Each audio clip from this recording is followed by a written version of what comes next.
और एक फोर्स लग रहा है ओ ए के डायरेक्शन में, जिसपे पॉइंट ए का जो कोऑर्डिनेट दिया हुआ है वो दिया हुआ है 3a, 4a।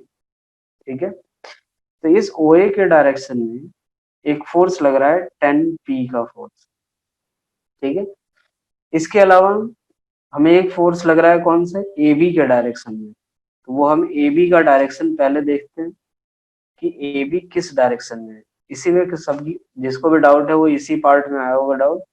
ए बी जो एक वेक्टर है वो क्या है, ए से बी की तरफ होगा, जिसमें ए का कोऑर्डिनेट क्या है 3a, 4a, और बी का कोऑर्डिनेट है -a, a।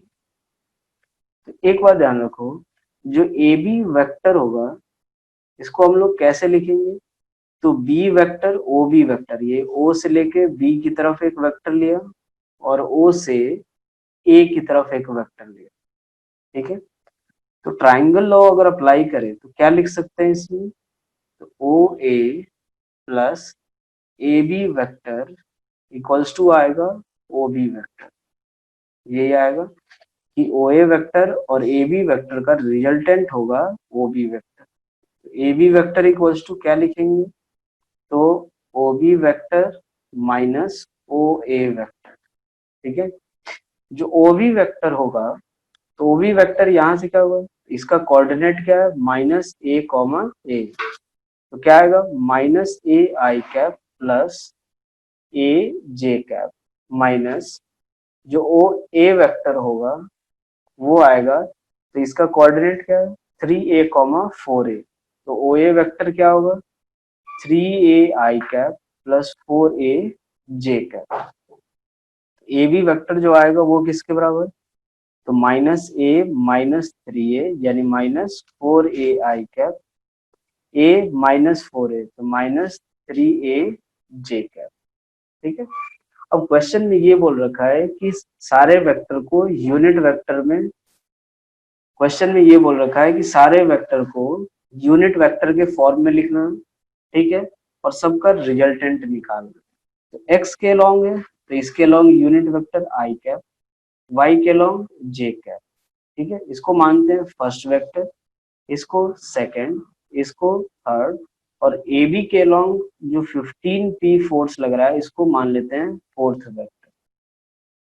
तो F1 वेक्टर को क्या लिखेंगे, F1 इक्वल्स टू लिखेंगे तो उसका मैग्नीट्यूड जो कि कितना है 4p, उसके साथ ये किस डायरेक्शन में लग रहा है x एक्सिस के लॉन्ग, तो इसके यूनिट वेक्टर से मल्टीप्लाई करेंगे तो क्या आएगा 4p_i। अगर F2 वेक्टर लिखे तो F2 वेक्टर को क्या लिखेंगे, तो 10p। ठीक है, और मैग्नीट्यूड तो 10p हो गया।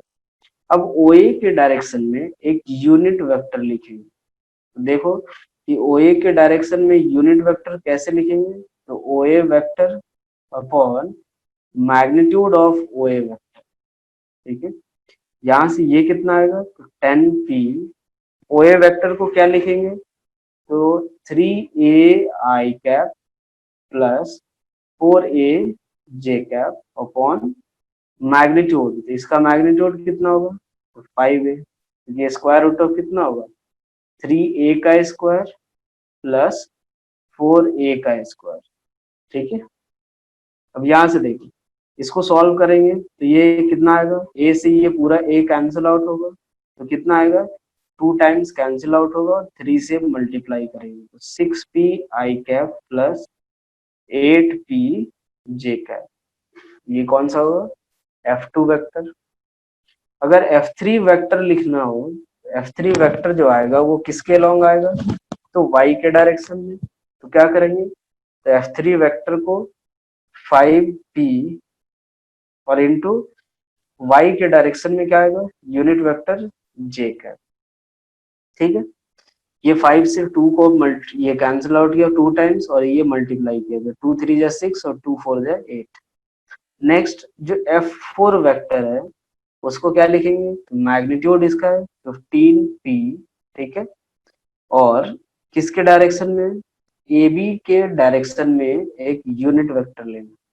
ठीक है, तो क्या लेंगे 15p, ए बी के डायरेक्शन में यूनिट वेक्टर क्या आएगा, तो ए बी के डायरेक्शन में vector upon magnitude of A B vector, तो क्या आएगा 15p, ए बी के डायरेक्शन में वेक्टर क्या है, तो -4a(i) -3a(j) अपॉन इसका मैग्नीट्यूड क्या आएगा, स्क्वायर रूट ऑफ -4a का square plus square root of -3a का स्क्वायर।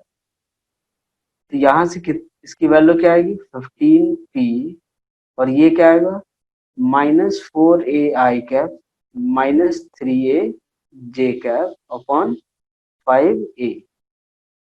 फिर से इसको सॉल्व करेंगे, ए से ये पूरा कैंसिल आउट होगा, ये 3 टाइम्स हो जाएगा, तो 3 4 जा 12, तो क्या आएगा -12p(i) और -9p(j). ये हो गए सारे वेक्टर्स जो हो गए वो यूनिट वेक्टर के टर्म में। एक और पार्ट इसका क्या पूछा है कि नेट फोर्स निकालना है, तो एफ नेट को क्या लिखेंगे, तो F1 vector plus F2 vector plus F3 vector और प्लस F4 वेक्टर। ठीक है, अब सबका क्या होगा कि सारे का यूनिट सबके x कंपोनेंट को ऐड करेंगे और सबके y कंपोनेंट को ऐड करेंगे। तो F1 का x कंपोनेंट क्या है 4p, F2 का x कंपोनेंट 6p, 4 + 6 10। ठीक है, इसमें तो x कंपोनेंट 0 हो गया, तो और इसमें -12 कितना है 4 + 6 -12, तो -2p(i)। y कंपोनेंट को ऐड करते हैं, ये 8p और ये कितना है 5p, 13 और माइनस कितना 9, तो प्लस 4p(j). ये हमारा क्या होगा जो नेट फोर्स होगा। ठीक है, चलो नेक्स्ट क्वेश्चन हम इसमें देखते हैं।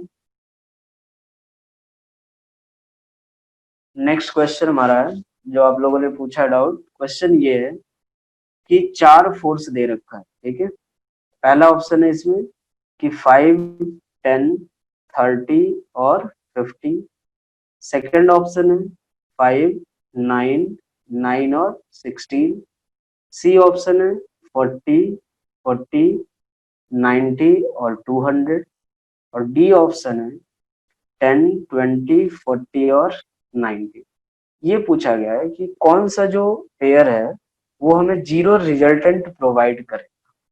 ठीक है, तो चलिए इसका तरीका क्या रहता है कि जब 4 फोर्स रहेंगे तो 3 जो स्मॉलेस्ट फोर्स हैं उनको ऐड कर दो, अगर वो चौथे से बड़ा है या उसके बराबर है, सॉरी चौथे से अगर बड़ा है, ठीक है, तो उस केस में ये जो होगा इन तीनों का रिजल्टेंट ये नहीं हो सकता।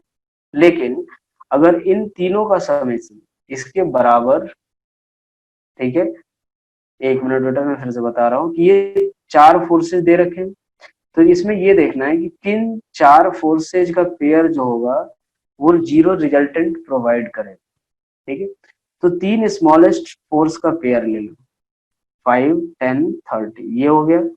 इन सब का जो ऐड करने पे कितना आएगा 45। ठीक है, इन सबको ऐड करने पे क्या आ रहा है 45। अगर ये स्मॉलर है लेस देन किससे 50, यानी इन तीनों का रिजल्टेंट ये नहीं हो सकता है। तो इन तीनों का रिजल्टेंट अगर ये नहीं होगा तो इस केस में इन चारों का रिजल्टेंट जीरो पॉसिबल नहीं होगा, तो ए ऑप्शन हमारा नहीं हो सकता। बी ऑप्शन देखें, 3 ये स्मॉलर फोर्स है, तो 5 + 9 14 + 9 23, 23 जो है वो लेस ग्रेटर देन किससे 16 है। ठीक है, यानी इन तीनों का रिजल्टेंट ये हो सकता है, तो इन चारों का रिजल्टेंट जीरो पॉसिबल हो सकता है। ठीक है, फिर इन तीनों केस में देखिए 40 40 80 और प्लस 90 170, ये क्या है लेस देन 200। हाँ बेटा रिकॉर्डेड लेक्चर मिलेगा आपको। ये 170 लेस देन 200 है, तो इस केस में जो 200 से छोटा है तो यहाँ भी इन चारों का रिजल्टेंट जीरो पॉसिबल नहीं हो। कंडीशन ये होना चाहिए कि इन तीनों का सम ग्रेटर देन 4th होना चाहिए। ये पेयर देखें तो 10 + 20 30 + 40 70, फिर 70 जो है वो लेस देन क्या है 90 है। इस केस में भी ये भी जो होगा वो जीरो रिजल्टेंट नहीं दे पाएगा। तो आंसर क्या हो जाएगा हमारा बी ऑप्शन। ठीक है। नेक्स्ट क्वेश्चन है कि एक वेक्टर है जिसकी लेंथ कितनी दे रखी है 2 सेंटीमीटर। ठीक है। अब x axis in the first quadrant. दो तीन फोर्सेज हमें दिए हुए हैं और इन दोनों तीनों फोर्सेज का हमें रिजल्टेंट निकालना है। ठीक है। एक वेक्टर दे रखा हमें ए, तो दोनों ही आंसर होते हैं बेटा। अगर दो ऑप्शन में ऐसा होता है तो दो आंसर होते हैं, वो मल्टी करेक्ट में आएगा आपको। तो एक वेक्टर ए है जिसकी लेंथ कितनी है 2 सेंटीमीटर। ठीक है। और ये कितने एंगल पे लग रहा है 60 डिग्री के एंगल पे। ठीक है। दूसरा वेक्टर बी है जो कि 2 सेंटीमीटर उसका भी लेंथ है, लेकिन वो बिलो 60 डिग्री यहाँ पे। हाँ आ सकते हैं बेटा मल्टी करेक्ट। तो ये वेक्टर बी है। ठीक है। 2 सेंटीमीटर इसकी लेंथ है और ये भी 60 डिग्री का लग रहा है। तो हमें ए प्लस बी की वैल्यू निकालनी, ए प्लस बी वेक्टर की वैल्यू निकालनी। तो क्या करते हैं, जब भी इस तरीके का क्वेश्चन है दोनों को कंपोनेंट में ब्रेक कर दो। हाँ इक्वल हो तो भी जीरो हो जाएगा। तो चलो यहाँ से कि अगर देखें कि ए प्लस बी जो है वो इसकी वैल्यू निकालनी, तो हम क्या करते हैं कि ए वेक्टर को इसके कंपोनेंट्स के फॉर्म में लिखते हैं। ठीक है।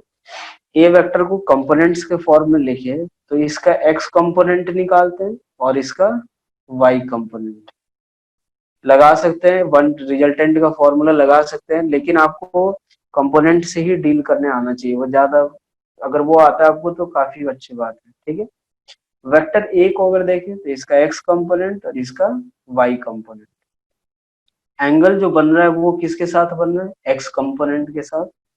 तो कौन सा कंपोनेंट आएगा कॉस, तो 2 cos 60 i cap plus Y के साथ एंगल नहीं बन रहा है तो क्या लिखेंगे 2 sin 60 j कैप। ये किसके बराबर cos 60 1/2 यानी 1 i कैप और प्लस sin 60 √3/2, 2 × √3/2 j कैप। ये किसके बराबर आई कैप प्लस √3 j कैप। ठीक है। नेक्स्ट हम लोग देखते हैं वेक्टर बी को। अगर वेक्टर बी को अगर देखें तो वेक्टर बी को अगर कंपोनेंट्स के फॉर्म में ब्रेक करें तो कितना आएगा, तो एक्स कंपोनेंट और वाई कंपोनेंट। एक्स कंपोनेंट क्या आएगा, तो 2 cos 60 i कैप माइनस, इधर वाई कंपोनेंट के लिए साइन, तो माइनस साइन क्यों लगा रहे हैं, क्योंकि नेगेटिव वाई एक्सिस में, -2 sin 60 j कैप। ये कितना आएगा, तो आई कैप माइनस √3 j कैप। अब अगर हमें ए प्लस बी वेक्टर निकालना है क्या करेंगे, तो दोनों का एक्स कंपोनेंट ऐड करो और दोनों का वाई कंपोनेंट। तो क्या आएगा 1 + 1 2 i cap plus minus √3 cancel out होगा 0। ठीक है। तो ये क्या होगा, ऑप्शन ये दे रखा है कि किसके अलोंग होगा, तो मैग्नीट्यूड 2 और किसके अलोंग, अलोंग एक्स एक्सिस। ठीक है। हाँ बेटा रिकॉर्डेड लेक्चर मिलेगा आपको, लेकिन यहाँ भी समझ लो आप। ठीक है। चलो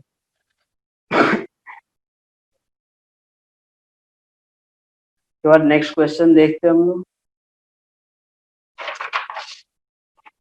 पीडीएफ भी दे देंगे, कोई दिक्कत नहीं है, मैं क्या रखू करूंगा रख। चलो यहाँ पे ये बोल रखा है क्वेश्चन कि एक पार्टिकल है जो कि 10 मीटर पर सेकेंड से ईस्ट में जा रहा है। ठीक है। एक पार्टिकल है जो कि 10 मीटर पर सेकेंड से ईस्ट में जा रहा है। ठीक है। उसके बाद लेफ्ट की तरफ वो 1 सेकेंड के बाद वो लेफ्ट टर्न ले रहा है 90 डिग्री। ठीक है। तो हमें निकालना है डिस्टेंस डिस्प्लेसमेंट, क्या क्या निकालना है पहले वो लिख लेते हैं। कि डिस्टेंस की वैल्यू निकालनी है, डिस्प्लेसमेंट निकालना है। ठीक है। एवरेज स्पीड निकालनी है। ठीक है। एवरेज वेलोसिटी निकालनी है और एवरेज एक्सेलरेशन निकालनी है। सारी चीजें निकालनी है इसमें, ठीक है। ये बोल रखा है ये 1 सेकंड में 10 मीटर पर सेकंड से 1 सेकंड तक इधर जा रहा है, और फिर लेफ्ट टर्न लेके 10 मीटर पर सेकंड से 1 सेकंड इधर की तरफ जा रहा है, ठीक है। तो चलो पहला पार्ट हम लोग देखते हैं डिस्टेंस और डिस्प्लेसमेंट के लिए। क्वेश्चन ये है कि 10 मीटर पर सेकंड से वो 1 सेकंड तक इधर जा रहा है, और 10 मीटर पर सेकंड से इधर की तरफ अगले 1 सेकंड तक जा रहा है। ये सारी चीजें कैलकुलेट करनी है। तो 1 सेकंड में वो कितना इधर की तरफ मूव करेगा, तो 10 मीटर, क्योंकि एस बराबर यानी डिस्टेंस इक्वल्स टू या डिस्प्लेसमेंट इक्वल्स टू क्या होता है, वेलोसिटी इनटू टाइम, ठीक है। वेलोसिटी कितना, 10 मीटर पर सेकंड, टाइम 1 सेकंड, कितना चलेगा वो 10 मीटर, ठीक है। लेफ्ट मुड़ा वो, और लेफ्ट मुड़ने के बाद कितना चलेगा, 10 मीटर चलेगा, ठीक है। तो ये डिस्प्लेसमेंट पहले इधर की तरफ है, बाद में इधर की तरफ। तो डिस्टेंस कितना हुआ, तो डिस्टेंस तो सीधा कितना हो जाएगा, ऐड कर देंगे 20 मीटर, इतना ही डिस्टेंस चला हुआ। डिस्प्लेसमेंट की बात है, तो डिस्प्लेसमेंट के लिए हम लोग क्या करेंगे कि इनिशियल पॉइंट और फाइनल पॉइंट को ज्वाइन करते हैं, तो सीधा ज्वाइन कर दो, ये रहा, ज्वाइन कर दिया, और जो इसकी लेंथ होगी वही हमारा क्या होगा, डिस्प्लेसमेंट। और डिस्प्लेसमेंट कौन सा होगा, ए सी। ये एंगल सभी को पता है कितना है, 90 डिग्री। तो ये पाइथागोरस थ्योरम अप्लाई करेंगे तो ये कितना आ जाएगा, 10 का स्क्वायर प्लस 10 का स्क्वायर, कितना आ जाएगा, 10√2 मीटर, ठीक है। चलो नेक्स्ट हमारा क्या है, एवरेज स्पीड। एवरेज स्पीड अगर निकालना हो तो एवरेज स्पीड का फॉर्मूला क्या होता है, total distance upon total time taken. तो एवरेज डिस्टेंस, टोटल डिस्टेंस कितना, तो 10 इधर की तरफ गया और 10 इधर गया, तो 20 मीटर। टोटल टाइम कितना लगा, तो 1 सेकंड यहाँ पे लगा है और 1 सेकंड यहाँ पे, तो कितना आ जाएगा, 2 सेकंड। तो किसके बराबर, तो 10 मीटर पर सेकंड, ठीक है। नेक्स्ट इसके बाद देखिए एवरेज वेलोसिटी। एवरेज वेलोसिटी अगर कैलकुलेट करें तो एवरेज वेलोसिटी इक्वल्स टू किसके बराबर, तो total displacement upon total time taken, total displacement upon total time taken, ठीक है। अब एक बार देखो, ये जो डिस्प्लेसमेंट का जो डायरेक्शन होगा वो क्या होगा, तो ए से सी की तरफ, ए से सी की तरफ, या फिर ईस्ट के साथ कितना एंगल, 45 डिग्री, ठीक है। ठीक है, एवरेज वेलोसिटी भी निकाल ही लेते हैं। टोटल डिस्प्लेसमेंट कितना, 10√2, टोटल टाइम कितना, तो 2 सेकेंड, तो ये किसके बराबर, 5√2 मीटर पर सेकेंड। नेक्स्ट हमारा निकालना है एवरेज एक्सेलरेशन। एवरेज एक्सेलरेशन किसके बराबर आएगा, average acceleration A equals to change in velocity upon time interval. यही है एवरेज वेलोसिटी का जो डायरेक्शन होगा वो in the direction of displacement होगा, in the direction of displacement. हाँ बेटा ये काइनेमेटिक्स में आएगा, in the direction of displacement, ठीक है। डेल्टा वी निकालना है, तो डेल्टा वी कैसे निकालेंगे, तो V final minus V initial, ठीक है। ये वी फाइनल सभी को पता है इधर की तरफ है, वी फाइनल ये रहा हमारा 10 मीटर पर सेकेंड। वी इनिशियल इधर की तरफ था इस डायरेक्शन में, तो उल्टा करेंगे तो इधर की तरफ माइनस ऑफ वी इनिशियल, ये भी कितना हो गया, 10 मीटर पर सेकेंड।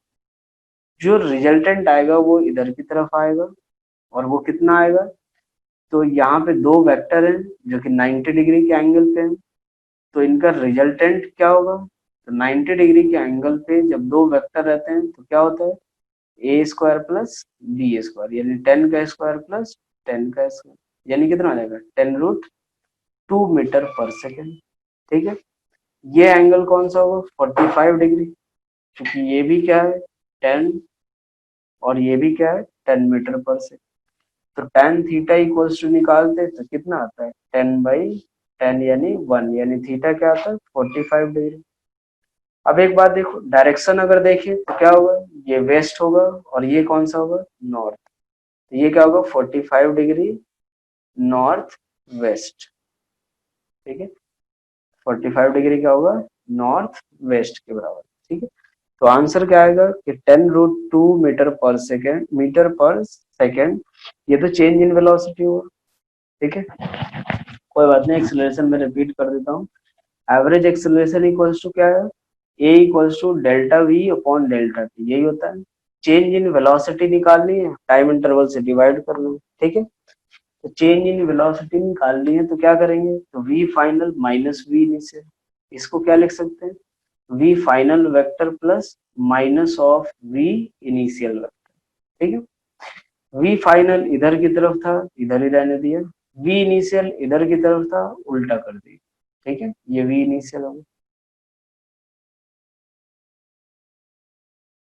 तो यहां से क्या होगा, इन दोनों का रिजल्टेंट होगा, इन दोनों का रिजल्टेंट अगर है तो क्या होगा, 90 डिग्री का एंगल है, क्या होगा, 10 का स्क्वायर प्लस 10 का स्क्वायर, यही डेल्टा वी का मैग्नीट्यूड। और एक्सिलरेशन ए इक्वल्स टू, क्या लिखेंगे, delta V upon delta T, यानी 10√2 अपॉन, ये कितने सेकंड के बाद हुआ, तो 1 सेकंड के बाद, चूंकि यहाँ पे वो इस डायरेक्शन में 1 सेकंड चला है, तो डेल्टा टी यानी 1 सेकंड। तो ये किसके बराबर आएगा, 10√2 मीटर पर सेकेंड स्क्वायर।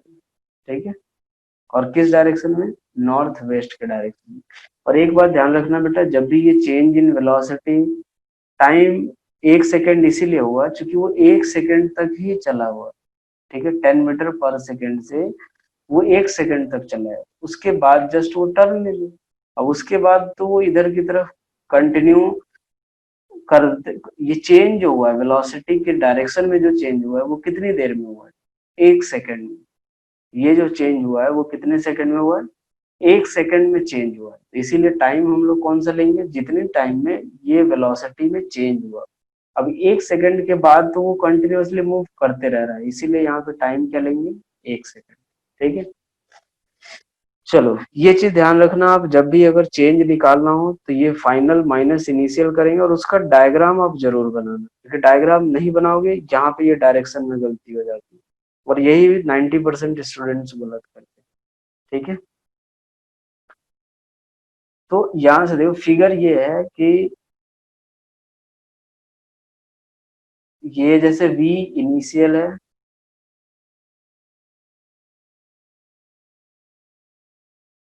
ये +1, ये 10 मीटर पर सेकेंड है, और इधर की तरफ 10 मीटर पर सेकेंड है।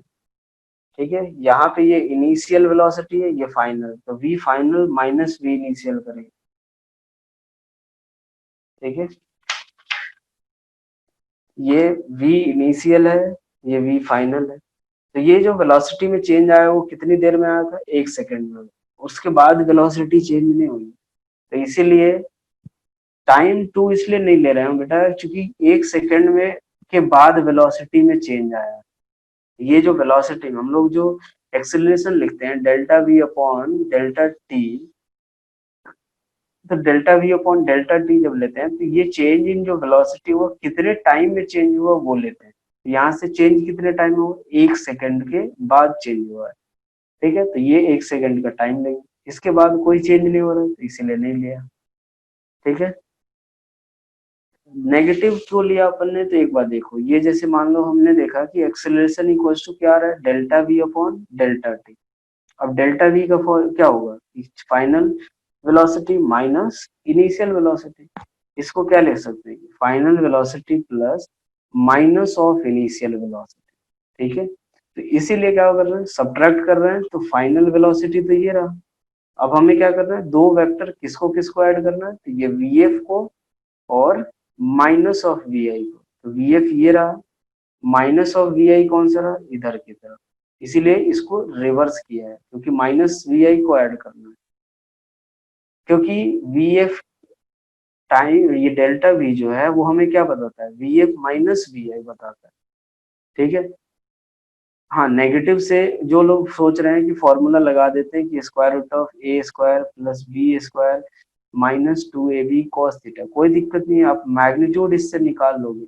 लेकिन जब डायरेक्शन निकालना हो तो उस समय आप ये अगर डायग्राम नहीं बनाते हो तो प्रॉपर डायरेक्शन आपको नहीं मिलेगा। इसीलिए जब भी आपको डेल्टा वी निकालना हो कि वी एफ माइनस वी आई करना हो तो उस केस में आप इनिशियल वेलोसिटी को जरूर इन्वर्स कर लो, ताकि आपको एग्जैक्ट पता चल सके कि इन दोनों का रिजल्टेंट इधर आ रहा है, मतलब कौन से क्वाड्रेंट में होगा। अदरवाइज क्या होगा कि जब अगर इन दोनों का रिजल्टेंट आप निकालोगे तो आप क्या गलती करोगे कि वी एफ माइनस वी आई ऐसे निकाल दोगे। आप बोलोगे सर इधर की तरफ आएगा, यानी फर्स्ट क्वाड्रेंट में आ जाएगा कि ये एक्स एक्सिस हो गया, ये वाई एक्सिस हो गया और ये हो गया, तो ये गलत है यहाँ। इसीलिए डायग्राम आप जब भी सब्ट्रैक्ट वाला पार्ट करना तो डायग्राम जरूर बनाना। फिजिक्स के हर एक सवाल में जितना ज्यादा आप डायग्राम बनाने की हैबिट रखोगे उतना ही ज्यादा सही आपका सॉल्यूशन होगा। ठीक है, तो वी एफ माइनस वी आई करना है, तो वी आई इधर माइनस वी आई इधर की तरफ है तो माइनस वी आई इधर की तरफ होगा, तो ऑब्वियसली क्या करेंगे हम लोग इधर की तरफ रिवर्स करेंगे तब जा करके आएगा। दूसरी बात एक और बच्चे ने पूछी कि टाइम कंट्रोल है, सेम कहाँ पे है बेटा, ये जो है ना अपने पास वी आई इधर की तरफ लिया है, वी आई इधर की तरफ है, वी एफ और माइनस वी आई इधर की तरफ। ठीक है, एक और बात, एक और बच्चे ने पूछा टाइम बता दो। एक बात सोचो कि वो पर्सन पहले इधर की तरफ वो 10 मीटर पर सेकेंड से जा रहा है, 1 सेकेंड तक चला और उसके बाद वो इधर की तरफ टर्न लिया उसने। ठीक है, तो उस केस में हमें चेंज इन वेलोसिटी निकालनी। तो जो वेलोसिटी में चेंज हुआ तो अगर हमें एक्सेलरेशन निकालना है तो ये क्या होता है कि चेंज इन वेलोसिटी अपॉन वो टाइम इंटरवल जितने में ये चेंज हुआ है। तो ये चेंज हुआ है यहाँ से लेके यहाँ तक जब पार्टिकल पहुंचा है उसी समय चेंज हुआ है, यहाँ से लेके यहाँ तक पहुंचने में चेंज नहीं हुआ है। मैं बोलूँ कि मैं अगर अपने पास एक बार सोचूं कि यहाँ से पहले इधर जा रहा था, 5 मिनट 5 सेकंड तक चला और 5 सेकंड के बाद इधर टर्न ले लिया। ठीक है, तो हाँ, तो 5 सेकंड के बाद मैंने चेंज किया, तो अब ये पूछो कि मैंने एक बात सोचो कि डायरेक्शन कितने टाइम के बाद चेंज किया, तो क्या बोलोगे 5 सेकंड के बाद। ये थोड़ी बोलोगे कि ये जितना इधर भले भी इसके बाद में 2 दिन तक चलता है, लेकिन ये टाइम थोड़ी काउंट होगा। मैंने डायरेक्शन तो 5 सेकंड बाद चेंज किया है, यानी वेलोसिटी में जो चेंज आया वो कितने टाइम के बाद आया, 5 सेकंड के बाद। यहाँ पे कितने सेकंड के बाद आया, 1 सेकंड के बाद, इसलिए क्या टाइम लिया हमने, 1 सेकंड। ठीक है, ये हो गया। ठीक है, चलो नेक्स्ट, इसके बाद हम लोग देखते हैं नेक्स्ट क्वेश्चन।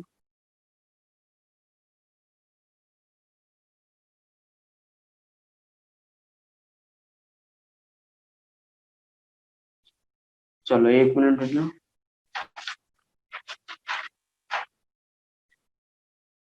एक मिनट, एक बच्चे ने क्या पूछा है, मतलब कि कितने टाइम बाद वेलोसिटी में चेंज आया, यही है ना। बिल्कुल बेटा, आपको कितने टाइम के बाद वेलोसिटी में चेंज आया है वही देखना है। ठीक है, चलो नेक्स्ट क्वेश्चन देखते हैं हम लोग कि ये बोल रखा है कि थ्योरेटिकल क्वेश्चन है वो देख लेते हैं कि कंपोनेंट ऑफ अ वेक्टर, ये एक वेक्टर का जो कंपोनेंट होता है, कंपोनेंट ऑफ वेक्टर जो होता है, always less than its magnitude, always greater than magnitude, third option है always equal to its magnitude, और डी ऑप्शन है नन ऑफ दीज। एक वेक्टर का जो कंपोनेंट होता है वो लेस देन, ग्रेटर देन और इक्वल टू इट्स मैग्नीट्यूड क्या होता है वो देख लेते हैं। एक बार सोचो कि एक वेक्टर ए रहा इधर की तरफ, जो कि इसका मैग्नीट्यूड हमने क्या मान लिया, ए के बराबर। ठीक है, ये अगर थीटा एंगल फॉर्म कर रहा है तो इसका एक्स कंपोनेंट अगर कैलकुलेट करें तो ये क्या होगा, ए कॉस थीटा, और वाई कंपोनेंट अगर कैलकुलेट करें तो वो आएगा ए साइन थीटा। ठीक है, तो ए का मैग्नीट्यूड कितना, स्मॉल ए, तो ये किसके बराबर, ए कॉस थीटा, और ये किसके बराबर, ए साइन थीटा, यही आएगा। अब एक बात सोचिए, ये कॉस थीटा जो होता है always less than equal to 1 होता है, और साइन थीटा भी लेस देन इक्वल टू 1। मतलब इस पूरे की वैल्यू क्या होगी, less than equal to A, और इसकी वैल्यू भी less than equal to A. तो क्या होगा कि एक वेक्टर का जो कंपोनेंट होगा वो या तो इसके मैग्नीट्यूड के बराबर होगा या उससे छोटा होगा। ठीक है, तो ये कहना कि always less than its magnitude, ये भी गलत है। ऑलवेज ग्रेटर देन मैग्नीट्यूड, वो भी गलत है। Always equal to its magnitude, वो भी गलत है। तो आंसर क्या हो जाएगा? None of these. Always less than नहीं होता है, ठीक है, नन ऑफ दीज, ठीक है। नेक्स्ट क्वेश्चन है कि दो वेक्टर है, ठीक है, पी और क्यू। ये क्वेश्चन भी बेटा वैसे मैंने सॉल्यूशन परसों भेजा था इसका। दो वेक्टर है पी और क्यू, और इन दोनों का रिजल्टेंट क्या है? कोई आर वेक्टर है, ठीक है। हाँ बेटा उस पर वीडियो डालता हूँ, कोई दिक्कत नहीं। चलो देखो, पी और क्यू जो वेक्टर है वो क्या है, उसका रिजल्टेंट क्या है? आर, ठीक है। P vector plus Q vector equals to क्या दे रखा है? आर वेक्टर, ठीक है। पी और क्यू जो है दो वेक्टर है जिसका रिजल्टेंट क्या है? आर, ठीक है। अगर ये बोला जा रहा है कि उस अगर हमने मैग्नीट्यूड जो है क्यू का डबल कर दिया, क्यू का मैग्नीट्यूड डबल कर दिया, तो क्या चेंज आ रहा है वो देखते हैं। पी तो वैसा ही रहा, क्यू का मैग्नीट्यूड हमने डबल कर दिया, यानी अब क्या हो गया? Two Q vector. इस केस में जो वेक्टर आर है वो पी के परपेंडिकुलर हो रहा है। यहाँ पे मैं बना रहा हूँ, जो वेक्टर आर है इसको कट करते हैं। वेक्टर आर है वो क्या है? तो पी वेक्टर के परपेंडिकुलर हो जा रहा है, ठीक है। तो चलो, यहाँ से जो दोनों का रिजल्टेंट है वो कितना एंगल बना रहा है यहाँ पे पी के साथ? 90 डिग्री, ठीक है। तो पहले तो दोनों जो कंडीशन दिया हुआ है उसके हिसाब से इक्वेशन लिखते हैं कि मान लेते हैं पी और क्यू के बीच का एंगल कितना है? थीटा, ठीक है। पी और क्यू का रिजल्टेंट क्या है? आर। तो क्या लिखेंगे? P square plus Q square plus 2pq cos theta equals to R square. ये रिजल्टेंट का फॉर्मूला होता है। ये हमने जो गिवन कंडीशन है उसके हिसाब से लिख दिया। ऐसे क्वेश्चन में कुछ ज्यादा दिमाग नहीं लगाना अपने को। जो कंडीशन, बिल्कुल बेटा वो भी बता दूंगा। जो क्वेश्चन में दिया हुआ है कंडीशन उसके हिसाब से हम लोग इक्वेशन लिखेंगे, बाद में उन्हीं को सॉल्व करना है। जैसे मुझे ये कंडीशन दिया हुआ था कि पी और क्यू का रिजल्टेंट आर है, उसके हिसाब से मैंने ये इक्वेशन लिखी, ठीक है।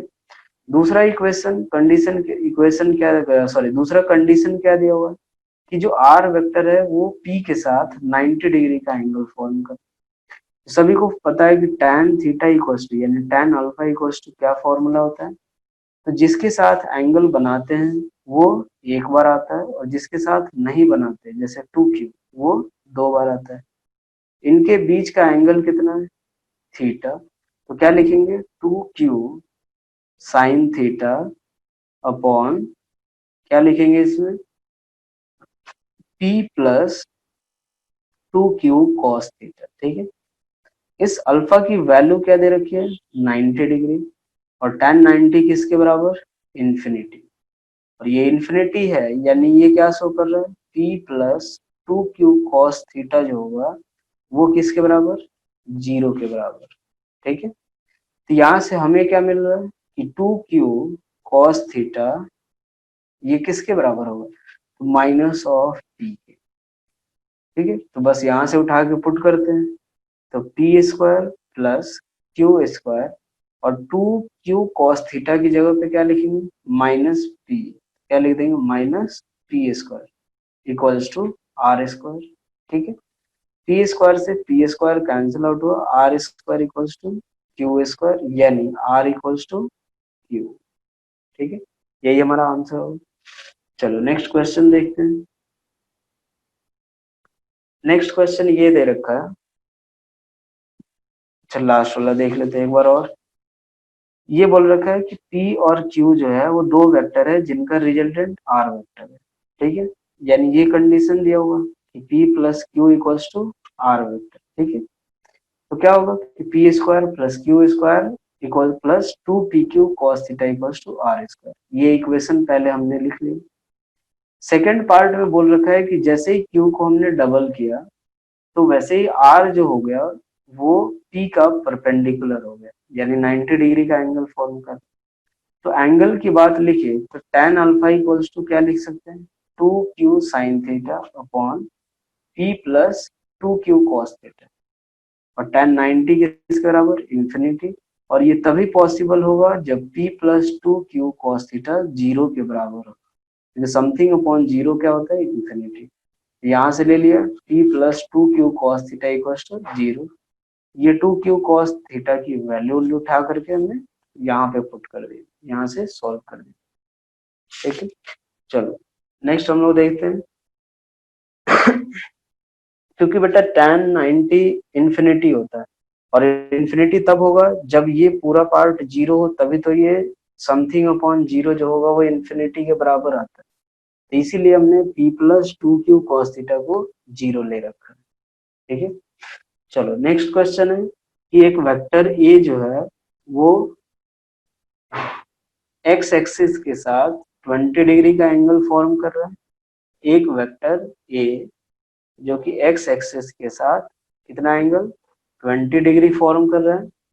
दूसरा वेक्टर b है जो कि x एक्सिस के साथ 110 डिग्री का एंगल फॉर्म कर रहा है। यानी यहां से देखो ये पूरा एंगल कितना है, 110 डिग्री, यानी ये पूरा एंगल हमारा कितना है, तो 90 डिग्री के बराबर। ये 20, ये पूरा 110, तो ये कितना, 90 डिग्री। मैग्नीट्यूड रिजल्टेंट का पूछा है तो ये 3 मीटर है, और ये कितना है, 4 मीटर। अब दो वेक्टर जिनके बीच का एंगल कितना, 90 डिग्री, मैग्नीट्यूड कितना, 3 मीटर और 4 मीटर। तो रिजल्टेंट क्या आएगा, तो ये किसके बराबर, तो A square plus B square और प्लस 2ab कॉस, और कॉस के साथ 90 डिग्री, कॉस 90 जीरो होगा, तो 3 का स्क्वायर प्लस 4 का स्क्वायर कितना आएगा, 5, ठीक है। चलो इसके बाद एक और सवाल देखते हैं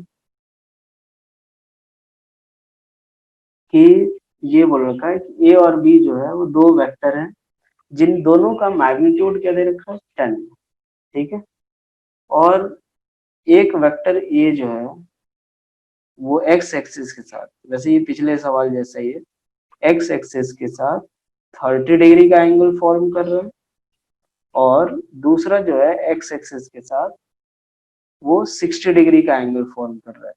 अगर ये पूरा 30 है, ये पूरा 60, तो अब इनके बीच का एंगल कितना होगा, 30 डिग्री। 10 का मैग्नीट्यूड, ये दोनों का मैग्नीट्यूड 10 यूनिट है, इसका भी 10 यूनिट।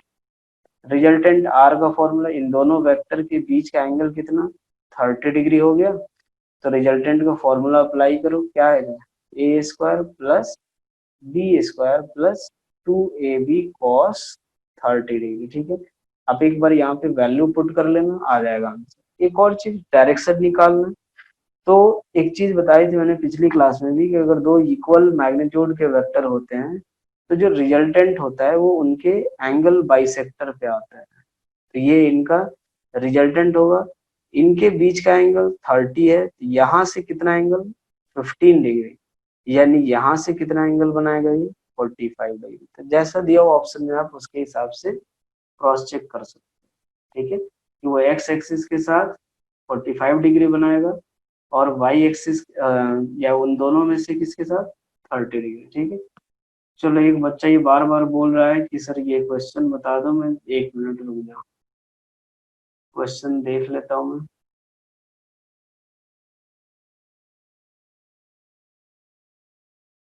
वो क्वेश्चन कौन सा है, 1 मिनट बेटा मैं देख लूँ।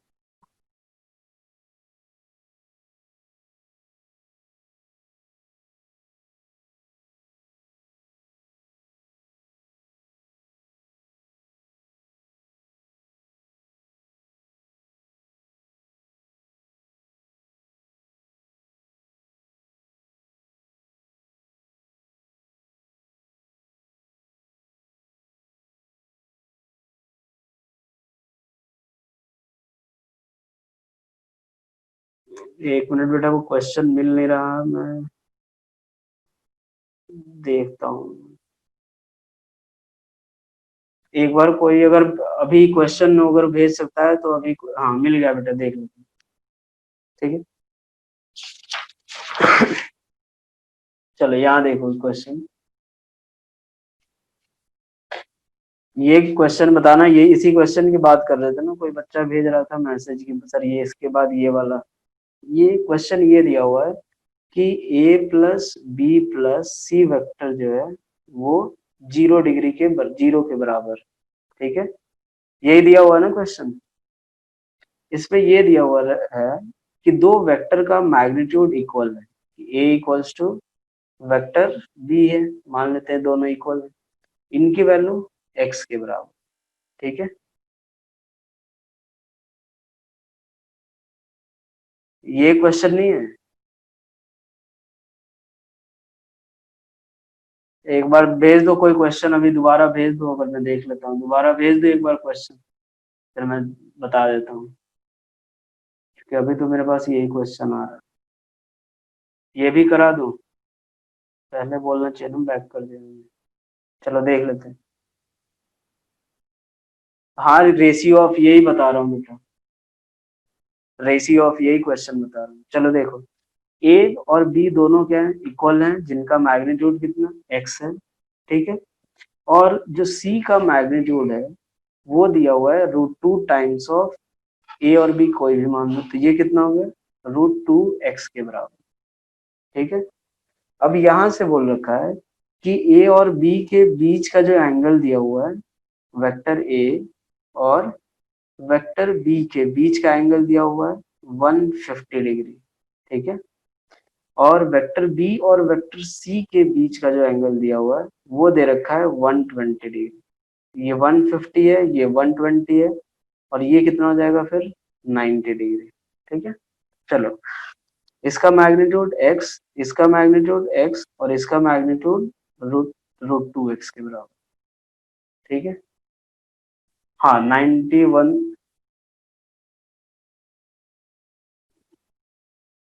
एग्जैक्ट क्वेश्चन आप एक बार भेज दो बेटा, ये शायद निकालना क्या है, रेशियो ही निकालना है। नहीं नहीं, आप एक बार बेटा क्वेश्चन भेज देना, एग्जैक्ट में नहीं होगा तो वो सॉल्यूशन भेज दूंगा, ये क्वेश्चन मुझे दूसरा लग रहा है। हाँ ठीक है, भेज दो आप, मैं तब तक दूसरा क्वेश्चन डील करता हूँ।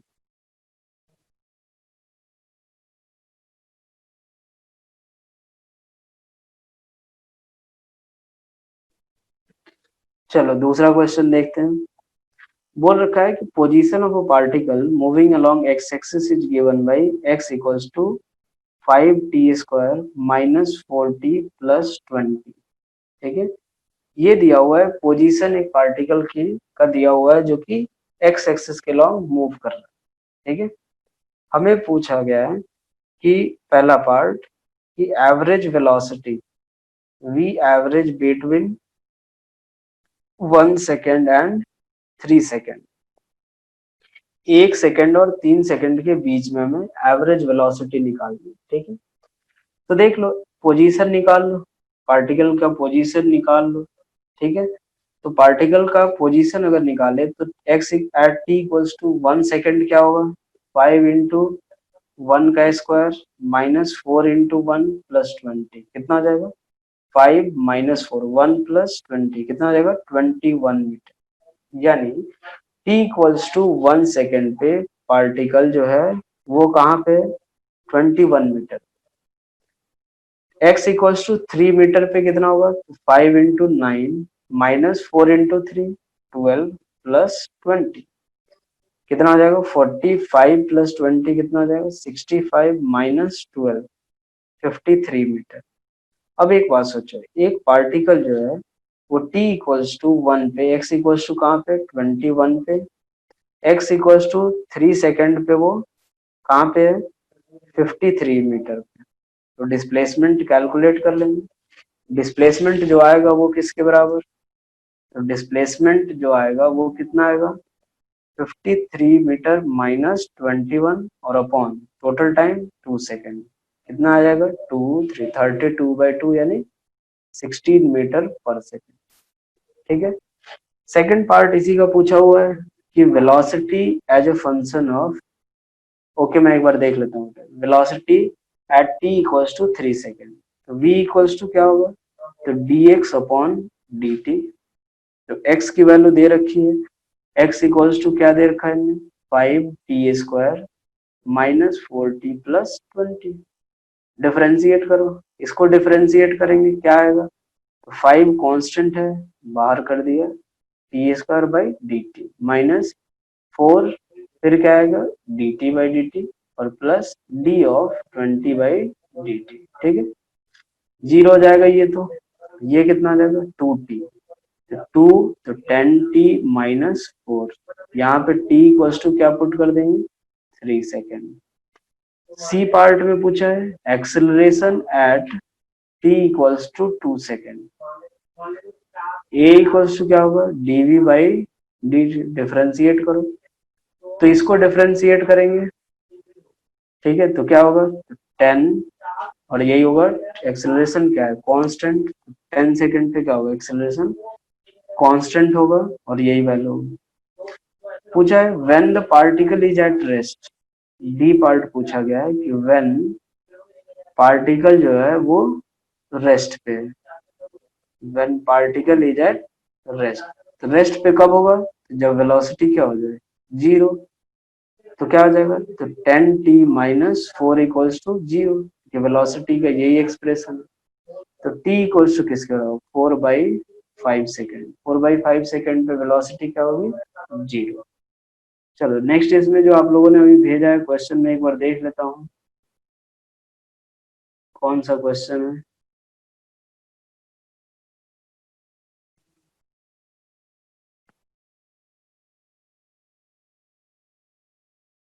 चलो देख लिया ना, ये क्वेश्चन देख लेते हैं जो आप लोगों ने पूछा a plus B plus C equal to zero वाला। यहां से देखें तो ये क्या बोल रखा है कि a plus B plus C equals to zero दिया हुआ है। ठीक है, angle between A and B and C are 120 and 150, A और बी के बीच का एंगल जो है वो 150 डिग्री है, ए और बी के बीच का एंगल कितना है 150, और बी और सी के बीच का जो एंगल दिया हुआ है वो कितना दिया हुआ है 120, यानी कुछ ऐसा होगा। ठीक है, अब एक बात देखो, यहां से दे रखा है कि a plus B plus C equals to zero, यानी ये क्या होगा कि a vector plus b vector equals to क्या लिख सकते हैं माइनस ऑफ c वेक्टर। ये ध्यान से देखना कि ये हमें क्या इंफॉर्मेशन देता है, ये हमें बताता है कि a और b का जो रिजल्टेंट है वो माइनस ऑफ c वेक्टर है, a और b का जो रिजल्टेंट है वो क्या है माइनस ऑफ c वेक्टर है, यानी ये माइनस सी वेक्टर ये रहा और यही जो होगा वो इन दो वेक्टर का क्या होगा रिजल्टेंट होगा। ठीक है, तो पहले तो इस कंडीशन के हिसाब से हम लोग इक्वेशन लिख लेते हैं, क्या आएगा तो A square plus B square plus 2ab cos theta equals to किसके बराबर सी स्क्वायर। ठीक है, यहां से अगर देखें तो ये क्या आएगा A square plus B square, ठीक है ना, A square plus B square plus 2ab, इनके बीच का एंगल कितना 150 डिग्री, क्या आएगा cos 150 degree equals to C square.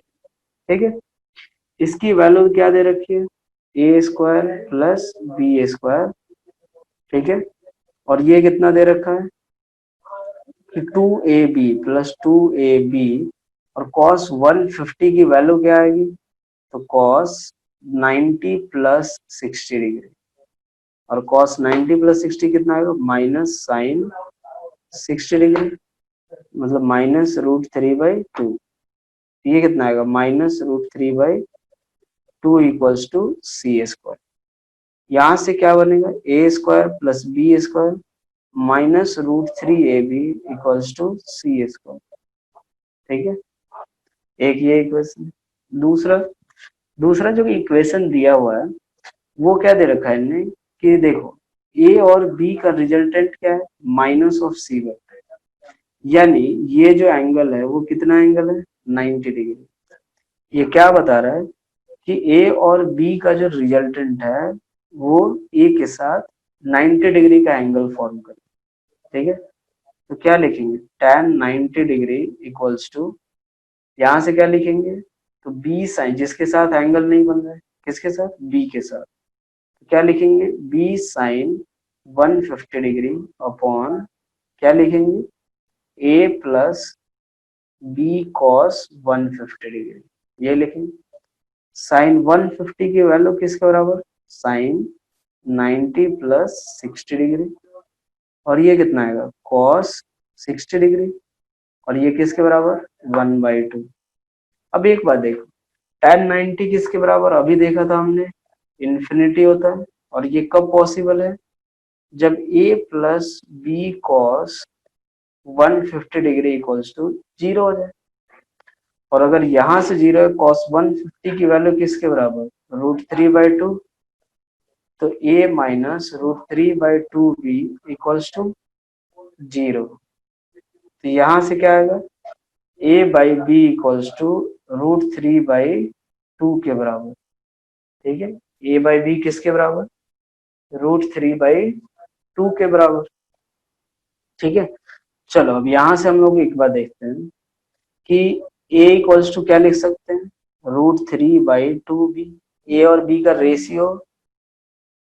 Ratio बेटा ऐसे आएगा कि a इक्वल्स टू क्या लिखेंगे, √3/2b, अब b को इधर भेजा हमने, तो a/b किसके बराबर, √3/2। तो यहाँ से a इक्वल्स टू ये कंडीशन आ रहा है, ठीक है। अब इसमें हम लोग b और c का कंडीशन निकाल लेते हैं, b और c का रेशियो, तो इस इक्वेशन में पुट करते हैं, तो ये क्या आएगा, A square plus B square minus √3ab equals to C square. अब एक काम करते हैं, ए की जगह पे क्या पुट करेंगे, √3b, √3/2b का square plus B square minus √3 into A की जगह पे क्या लिखा, √3b, और B square equals to C square. अब यहाँ से हम लोग बी और सी का रेशियो निकाल लेते हैं, तो ये कितना आएगा, 3/2b square plus B square minus 3/2b square equals to C square. इससे ये कैंसिल आउट हुआ, तो b इक्वल्स टू क्या आएगा, c, तो b/c किसके बराबर, 1। तो a is to b is to c जो निकालेंगे उसको क्या लिख सकते हैं, a/b इज टू b/c, ठीक है। a/b को क्या लिखा अपन ने, √3/2, और ये कितना हुआ, तो 1/1। ओह सॉरी बेटा, एक मिनट, ठीक है बेटा, ये √3/4 आएगा, और ये कितना, √3/2, यहाँ से ये कितना आ जाएगा, बी स्क्वायर इंटू ये कितना आएगा, एक मिनट, ये पूरा कैलकुलेशन गलत हो जाएगा, ये 3/4, तो ये कितना आएगा, बी स्क्वायर माइनस 3/4 माइनस 3/2 कितना आएगा, तो minus 3/4 B square equals to C square. यहाँ से ये कितना आ जाएगा, 1 माइनस 3/4, यानी b square by 4 equals to C square, यानी ये कितना, तो b इक्वल्स टू 2c, यानी b/c किसके बराबर, 2 के बराबर, ठीक है। तो यहाँ से कितना, a is to b is to c की वैल्यू, तो a/b इज टू b/c, यहाँ से क्या लिखेंगे, a/b की वैल्यू √3/2, और इसकी वैल्यू 2/1, तो यहाँ से ये कितना आएगा, √3 = 2 = 1 के बराबर, ठीक है। तो चलो ये था बेटा डाउट आप लोग का, ठीक है। आगे जो कुछ डाउट रह गए हैं, ठीक है, कुछ लोगों के 4-5 डाउट रह गए हैं, तो मैं उसको जो है ना उसका पीडीएफ आपको सॉल्व करके भेज दूंगा, ठीक है। बाकी ये जो लेक्चर है उसका मैं रिकॉर्डेड और पीडीएफ आपको दोनों शाम तक भेज दूंगा, ठीक है। और जिसके डाउट बच गए हैं, अगर नहीं भेजे तो आप भेज देना, और अगर भेज दिए हो तो मैं एक बार आपको उसका पीडीएफ भेज दूंगा सॉल्व कर, ठीक है बेटा। मैं एंड कर रहा हूँ, चलो थैंक यू।